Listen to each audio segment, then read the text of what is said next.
কি শব্দ শুনে তো নিশ্চয়ই বুঝতে পারছেন যে নাস্তাটা কতটা ক্রাঞ্চি। আসসালামু আলাইকুম দর্শক, আজকে শুধুমাত্র আলু দিয়ে তৈরি করে দেখাবো। উপরটা হবে ক্রাঞ্চি আর ভেতরটা হবে জুসি, এরকম একটি নাস্তা রেসিপি। আশা করি আপনাদের কাছে অনেক ভালো লাগবে। আর এই নাস্তাটা একবার বানালে আপনাদের শুধু বারবার বানাতেই ইচ্ছা করবে। ভিডিও ভালো লাগলে প্লিজ আমার চ্যানেলটি সাবস্ক্রাইব করবেন আর লাইক কমেন্ট শেয়ার করতে ভুলবেন না। এখন নাস্তা তৈরি করার জন্য লাগবে 2টা আলু। এখানে আমি মাঝারি সাইজের আলু আগে থেকেই সিদ্ধ করে নিয়েছি। এখন আলুটা একদম স্মুথভাবে ম্যাশ করে নিতে হবে। আপনি চাইলে আলুটা গ্রেটার দিয়েও ঘষে নিতে পারেন, আবার চাইলে এরকম স্টিলের গ্লাস দিয়েও এরকম মসৃণভাবে ডোটা তৈরি করে নিতে পারেন। এখন একদমই স্মুথভাবে এই আলুটা ম্যাশ করে নিয়েছি আর নিয়েছি একটি বাটিতে। এখন এই আলুটাকে বেশি স্বাদ করার জন্য দিয়ে দেব স্বাদ মতো লবণ আর দিয়ে দেব লাল মরিচের গুঁড়া। ঝালটা অবশ্যই আপনাদের স্বাদ মতো দিবেন।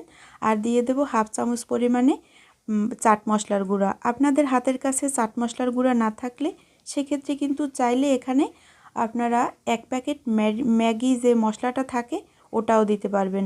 সেক্ষেত্রেও খেতে কিন্তু অনেক বেশি মজা লাগবে। এখন দিয়েছি 1/4 কাপ পরিমাণে কর্নফ্লাওয়ারটা দিয়ে এখন ভালোভাবে একবারে মসৃণ করে একটি ডো তৈরি করে নিতে হবে। আর যদি হাতে লেগে আসে সেক্ষেত্রে হালকা 1 চামচের মতো, মানে ছোটো চায়ের চামচ যে থাকে না, ওটা দিয়ে 1 চামচের মতো তেল হাতে একটু লাগিয়ে নেবেন। তাহলেই এরকম মসৃণ একটি ডো হয়ে যাবে। এখন ডোটা রেডি করা হয়ে গেছে। এখন অল্প অল্প ডো নিয়ে তারপর আমি নাস্তার শেপ তৈরি করে নেব। আপনারা আপনাদের পছন্দ মতো যে কোনো শেপের তৈরি করতে পারবেন, তবে আমার কাছে মনে হয়েছে এই শেপটা একটু বেশি ভালো লাগে, তাই আমি এরকম করে তৈরি করছি। আর নাস্তাটা কিন্তু খুবই দ্রুত তৈরি করা যায়, খেতে হয় অসম্ভব মজাদার। এই তো একটি নাস্তা আমার তৈরি করা হয়ে গেছে। আমি আরও একটি নাস্তা আপনাদের তৈরি করে দেখাচ্ছি।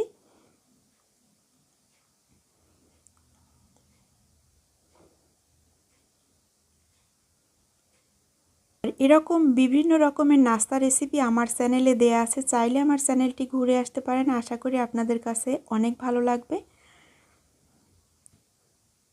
তো এরই মাঝে আমার আরও একটি নাস্তা তৈরি করা হয়ে গেছে। এখন আমি সবগুলো নাস্তা একই শেপে তৈরি করে নিয়েছি।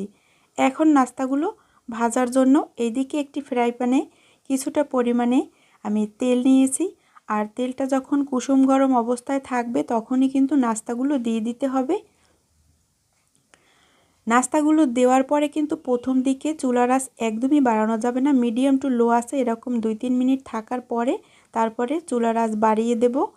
এতে নাস্তাগুলো ফুলকো হবে আর উপরটা হবে ক্রাঞ্চি, ভিতরটা হবে জুসি।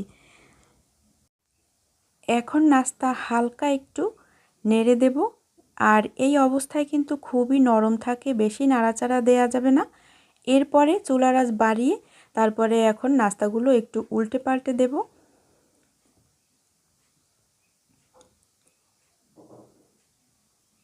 নাস্তাটা যদি একটু সময় ধরে ভেজে নেন সেক্ষেত্রে কিন্তু দেখা যায় নাস্তাটা অনেকটাই ক্রাঞ্চি হবে, উপরটা ক্রাঞ্চি আর ভিতরটা হবে নরম।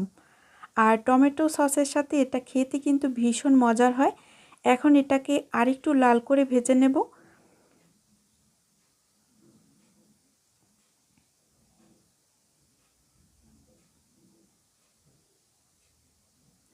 তো এরই মাঝে আমার নাস্তাগুলো একদমই লাল লাল করে ভাজা হয়ে গেছে। এখন সবগুলো নাস্তা তুলে নেব।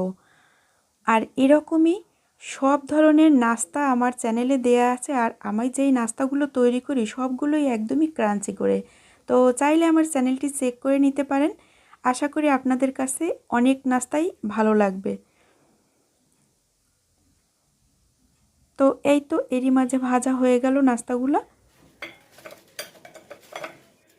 প্রথম দিকে নাস্তাটা কিচেন টিস্যুর উপরে রেখে তারপর নাস্তাগুলো পরিবেশন করে নিতে হবে, তাহলে অতিরিক্ত তেলটা টিস্যুতে খেয়ে ফেলবে।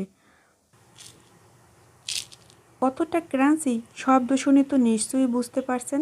আর এরকম মজার মজার রেসিপি পেতে চাইলে আমার চ্যানেলটি সাবস্ক্রাইব করে রাখবেন। দেখা হবে নতুন পর্বে নতুন ভিডিওতে।